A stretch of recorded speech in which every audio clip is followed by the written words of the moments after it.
Hello বন্ধুরা, আজকে রান্না করব চিকেন। তো চিকেনটা একটু অন্যরকম রান্না করব, ঠিক আছে? তো চলো দেখি আমি চিকেনটা আজকে কীরকমভাবে রান্না করি, তোমরা দেখো। তো আমি মৌমিতা চলে এসেছি একটা ভিডিও নিয়ে। তো প্রথমে আলুটা ভেজে নিয়েছি আর চিকেনটা খুব সুন্দর করে ধুয়ে তেলে ভেজে নিয়েছিলাম। নিয়ে তারপরে তেলের মধ্যে দিয়ে দিয়েছি গোটা গরম মশলা, দারচিনি, এলাচ দিয়ে তার মধ্যে আমি মশলা দিয়ে দিয়েছি।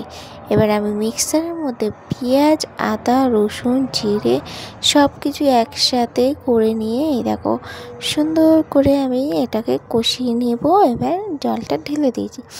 তো আমি তো এইভাবে রান্না করি না, কিন্তু ফার্স্ট এইভাবে রান্না করছি।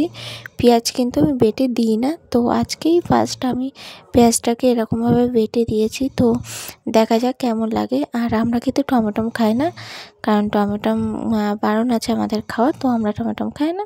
কিন্তু তোমরা টমেটমটা, টক দই এই দুটো ইউজ করতে পারো, আরও সুন্দর লাগবে খেতে চিকেনটাকে। তো দেখতেই পাচ্ছ এখানে আমি মশলাটা কতক্ষণ ধরে কষিয়ে নিয়েছি। এটা কিন্তু কষাতে কষাতে পুরো শুকনো হয়ে এসছে, আর তলায় কিন্তু একটু তেল তেল মতন হয়েছে। তো হয়ে গেলে আমি এর মধ্যে চিকেনটাকে ঢেলে দিয়েছি। চিকেনটা ভাজলে কিন্তু একটা একটা থাকে, ওটা ছাড়িয়ে যায় না। তো তার জন্য আমি চিকেনটাকে ভেজে নিয়েছি। নেওয়ার পরে মশলার মধ্যে চিকেনটাকে দিয়ে সুন্দর করে নেড়েছি। আর দেখতেই পাচ্ছ কি সুন্দর তেল উঠছে, দেখো পুরো মাংসর থেকে, মশলা থেকে তেল ছেড়ে যাবে, ততক্ষণ আমি চিকেনটাকে কষাবো। তো চিকেনটা কষতে থাক আর আমরা আমাদের মতো একটু গল্প করতে লাগি, তাই তো।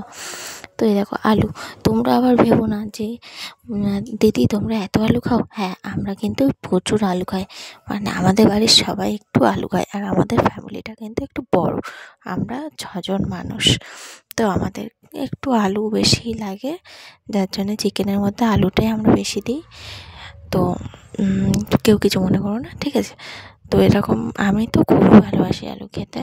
তো তোমরা কে কে ভালোবাসো কমেন্ট করে বলো। আর আমার রান্নাটা কেউ স্কিপ করো না, একটু দেখো, কারণ নর্মালি সবার বাড়িতেই চিকেন রান্না হয়, অবশ্যই রান্না হয়। কিন্তু আমার বাড়িতে এরকমভাবে আমি রান্না করি না, বাট আজকে প্রথমবার মানে মাংস ভেজে তারপরে মশলাটা ওরকমভাবে আমি কোনো দিন করি না, তো আজকেই করলাম। কিন্তু খেতে জাস্ট ওয়াও হয়েছে, সত্যি বলছি খেতে খুব সুন্দর হয়েছে। আর আমার ফুচকেটা, মানে আমার ছেলে খুব ভালোবাসে চিকেন, তো ও আজকে বলেছে মা খুব খুব সুন্দর রান্না হয়েছে, তুমি এরকমভাবেই রান্না করবে। তো আমি প্রথম বুঝতে পারিনি যে চিকেনটা রান্না করলে এত সুন্দর একটা টেস্ট হবে। তো আমরা একটু লঙ্কার গুঁড়োগুলো একটু কম খাই, যার জন্য রঙটা একটু কম হয়েছে। তো ভিডিওটা কেমন হয়েছে বল।